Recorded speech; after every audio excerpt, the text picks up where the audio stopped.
ഇത് വയനാട്ടിൽ നിന്നുള്ള സംഭവമാണ്. ഇരു കാലുകളും തളർന്ന രാധിക എന്ന യുവതി ഒരേ കിടപ്പ് കിടക്കാൻ തുടങ്ങിയിട്ട് ഇപ്പോൾ 1.5 പതിറ്റാണ്ടായി.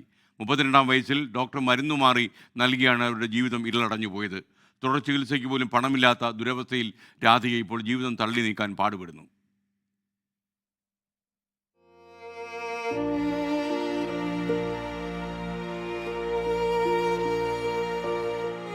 ഒരാളുടെ സഹായം എപ്പോഴും വേണം. പ്രാഥമിക കൃത്യം നിർവഹിക്കണമെങ്കിൽ ഇത് കെട്ടിയിട്ടാണ് കിടക്കുന്നതൊക്കെ. മൂത്രം പോകാനൊക്കെ ഞാൻ അനുഭവിച്ചിങ്ങനെ കിടക്കുവാണ്. 15 വർഷമായി ഇപ്പോൾ. ബത്തേരി അമ്മായിപ്പാലത്തെ വാടകക്കൂരയിൽ തളർന്നു കിടക്കുകയാണ് രാധിക. ഈ കിടപ്പ് തുടങ്ങിയിട്ട് 15 വർഷങ്ങൾ. ഇപ്പോൾ പ്രായം 47. 32-ാം വയസ്സിലാണ് ജീവിതത്തിന്റെ താളം എന്നേക്കുമായി തെറ്റിയത്. ഇത് പുൽപ്പള്ളി ഗവൺമെൻറ് ആശുപത്രിയിൽ നിന്ന് ഒരു ഡോക്ടർ മരുന്ന് ചെയ്തതാണ്. ഇപ്പോൾ 10-15 വർഷം കഴിഞ്ഞു. എനിക്കെൻ്റെ അരയ്ക്ക് കീഴ്പോട്ട് തളർന്നു പോയി. ഡോക്ടർ TB ആണെന്നും പറഞ്ഞ് മരുന്ന് ചെയ്തതാണ്. നടക്കാനാവില്ല ഇപ്പം. ഇപ്പോൾ വലതുകണ്ണിന്റെ കാഴ്ച കുറഞ്ഞു.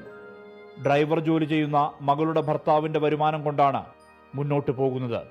മരുന്ന് വാങ്ങാൻ പോലും കയ്യിൽ പണമില്ല. സ്വന്തമായി വീടില്ല. പുൽപ്പള്ളിയിൽ ലൈഫ് പദ്ധതിയിലൂടെ വീട് നിർമ്മാണം നടക്കുന്നുണ്ട്. പദ്ധതി പ്രകാരം ലഭിക്കുക 4 ലക്ഷം രൂപ മാത്രം.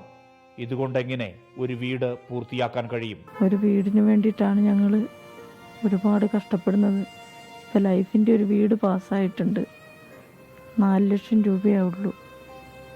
ബാക്കി എന്ത് ചെയ്യുമെന്ന് ആലോചിച്ചിട്ട് ഒരു പിടുത്തവും കിട്ടുന്നില്ല. രാധികയ്ക്ക് അതിജീവിക്കാൻ കരുണയുള്ളവരുടെ കനിവ് വേണം. സഹായമുണ്ടാകണം.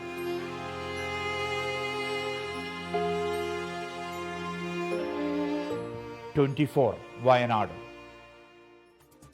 ഇരുകാലികളും തളർന്ന രാധിക ജീവിതം വളരെ ബുദ്ധിമുട്ടി മുന്നോട്ട് കൊണ്ടുപോവുകയാണ്. ഈ ഒരു കിടപ്പാണ് കുറേ കാലമായി ഇങ്ങനെ കിടക്കുന്നത്. 15 കൊല്ലമായി എന്നൊക്കെ പറഞ്ഞാൽ ചെറിയ സമയമല്ല. 32-ാം വയസ്സിൽ ഒരു ഡോക്ടർ മരുന്ന് മാറി നൽകിയതാണ് ജീവിതത്തിൽ ഈ ദുരന്തം ഉണ്ടാക്കാൻ കാരണം.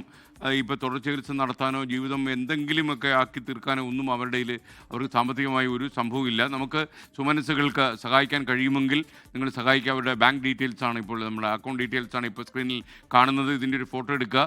നിങ്ങളുടെ കയ്യിലുള്ള ചെറിയ ചെറിയ തുകകൾ, ചെറിയ തുള്ളി പല തുള്ളി പെരുവെള്ളം എന്ന് പറയുന്ന പോലെ ഈ ചെറിയ തുകകൾ കൊണ്ട് അവർക്ക് വലിയ ആശ്വാസമാകുമെങ്കിൽ വളരെ സന്തോഷം. അപ്പോൾ നിങ്ങൾ ഈ ഒരു അക്കൗണ്ട് ഡീറ്റെയിൽസ് ഇപ്പോൾ അഥവാ നിങ്ങൾക്ക് ഫോട്ടോ എടുക്കാൻ പറ്റിയില്ലെങ്കിൽ നമ്മുടെ യൂട്യൂബ് പേജിൽ, നമ്മുടെ യൂട്യൂബ് ചാനലിൻ്റെ പേജിൽ ഒരു 12 മണിക്കൂറോളം നമ്മൾ പിൻ ചെയ്തേക്കും.